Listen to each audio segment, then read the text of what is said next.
Welcome back, everybody. Well, there's been nothing but love for Hair Love. That's the animated short that recently won an Oscar. It's about an African-American father learning how to style his daughter's natural hair.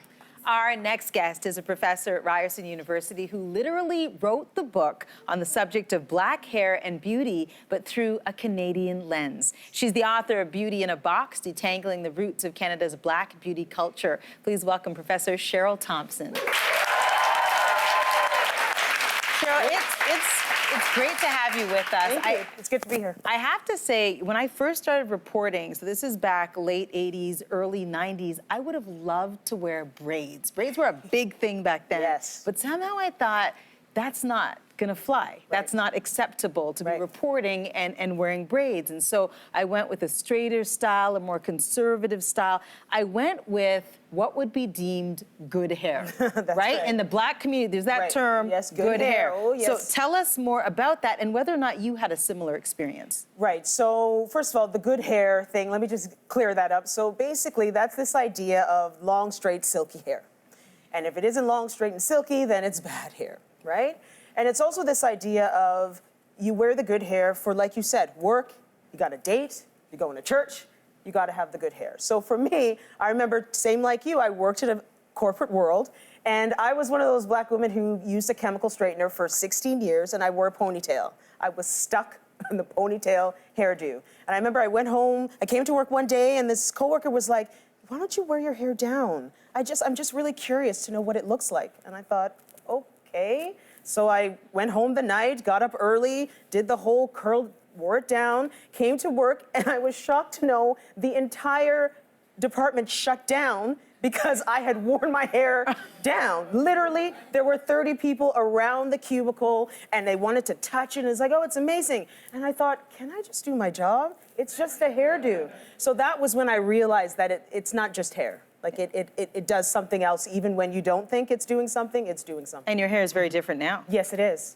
I went through a personal life transition around 2007 when I just turned 30. I know I look 30, but I had just turned 30 in 2007, and I just was like, I can't straighten my hair anymore. It literally was a come to Jesus moment, like enough, I can't do this. And so I went through that transition and I got locks. And then through that process, I realized my life is just generally changing. Let me make this my work. So that's where the book really started. Mm-hmm. In the Black community, natural hair is almost like a symbol of resistance, right? Like it's this whole thing. Do you think as well that it's a feminist statement? Yeah, I mean, I'm 50-50 with this. You know, Jill Scott, who I love, she has a lyric where she's like, you know, just because I'm natural doesn't mean I'm positive. Right? And so sometimes we think because someone has a certain hairstyle, they have a certain politics, and maybe they don't. Maybe it's health reasons why they don't straighten their hair, right? And so we kind of have to pump our brakes a bit when we want to attach a politics, but then at the same time, you know, everything that we do as humans reflects on us. If you have kids, everything you do as a parent, your child is watching, right? So every style does carry a politics, even if you yourself aren't political, right? And sometimes what I always say to young people is that you have to own it.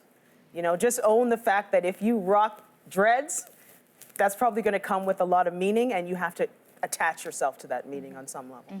And there is a specific history when it comes to blonde hair in the Black community. Yes, yes, good old blonde hair. So, you know, the thing about blondness is that mostly because of Hollywood films, you know? We think of Marilyn Monroe, we think of Farrah Fawcett in the 70s, Christy Brinkley in the 80s, and so forth and so on. It's attached to whiteness. And at the same time, it's also attached to a type of sexuality. So I think about, especially when people are, you know, women are getting to a certain age, what do? They go blonde because they want to feel younger, they want to have a little vivacious, you know, thing going on. And so when a Black woman does that now, we then think, whoa, is she trying to be white? Because that doesn't seem like an aesthetic that would originate from Black culture, and it doesn't. But at the same time, again, this is why beauty culture is so complicated. Why can't a woman just wear the hairstyle that she wants to wear? You know what I'm saying? It's like, why does she have to, like, why does she have to, like, check in with the community? Like, can I wear this blonde? Is it okay? And then if I wear this blonde, am I still Black enough for you? So it's just, you know, on some level, you have to be able to wear what you want to wear as an adult. person. I do believe that, yeah. Let's talk a little bit about cosmetics now, okay? Because again, when I started reporting back in the day, just finding the right foundation was a huge issue. You know, makeup artists saying, well, we might have to mix this or do this because we don't have your color. Right. Right? Because big brands just weren't there. They weren't making products for women of color. Right. And now there seems to be some catching up, I think. What do you think motivated that? Yeah, so it really starts with the 1990 US Census. And so following the 1990 census, there was data that showed that the African American community there was a large portion of African Americans who were very young. And then two, African American women, there was a large portion that were college educated. So if you're college educated, you have disposable income. So literally post the 90s, the major beauty companies realized, oh, there's a demographic that we'd been ignoring.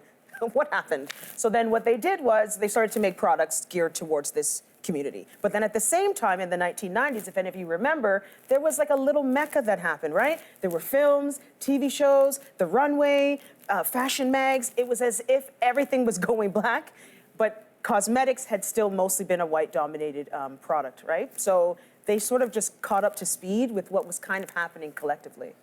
And on the flip side, when you look at the business dynamics of that, and when you talk about power dynamics and who's holding the money, before that, it was sort of smaller mom and pop shops who were filling the void because the big brands hadn't caught up to black makeup and black hair products at that stage. But then when the bigger companies started to come in, they're putting those smaller businesses, largely black-owned businesses, at peril. So where do you, I mean, on the one hand, it's like, finally black skin being normalized, it's like we should be celebrating. On the flip side, there are a lot of family businesses going under. So how do you reconcile the two? It is really tough, but again, I always see the duality in things, right? So on the one hand, imagine if you live in a small town or a remote part of the country, and you can now go to a big box store or a major department store and find black beauty products. How amazing for you. But if you live in a large city, and there are a lot of black-owned small businesses, you know, these stores kind of take away that business, but what they also take away from the black consumer is that connection. Like when you go into the black beauty shop, you can get flyers for the cruise, flyers for the DJ set, the party. You know, you might run into someone you know, that the shop owner's gonna come out, and if you're looking at a product and you're not sure, they're gonna explain it to you, and they might even give you some hair tips, so you're getting a community and connection. I go into one of those stores, it's just random products on a shelf, right? So you lose that connection, and the one thing I know from writing the book is that black women, our hair is about connection. It's not just hair, it's not just an aesthetic. So that's why for me, you know, even to this day, I always support local black-owned businesses. I don't go into those stores anymore for that reason, because I think it's really important to support the community. So Cheryl, we started this whole segment mentioning the incredible success of Hair Love, and you've said before, it's time to celebrate black hair and how we see it. Why do you think it's important to give that kind of shout out? Yeah, you know, the great, amazing thing about being black is that we're the only people on this earth that have our hair texture. If you really think about it, you know what I'm saying? We're it. Like, we have a unique hair texture that nobody else has. It's like magic, right? And yet we're repeatedly told to hate it, to change it, to straighten it, to get rid of it. When you learn to embrace that thing that makes you unique, that's power to me. That's really what it is. It is. Cheryl, thank you so much. This has been amazing. The book is called Beauty in a Box, Detangling the Roots of Canada's Black Beauty Culture. We're going to take a break. We're back right after this.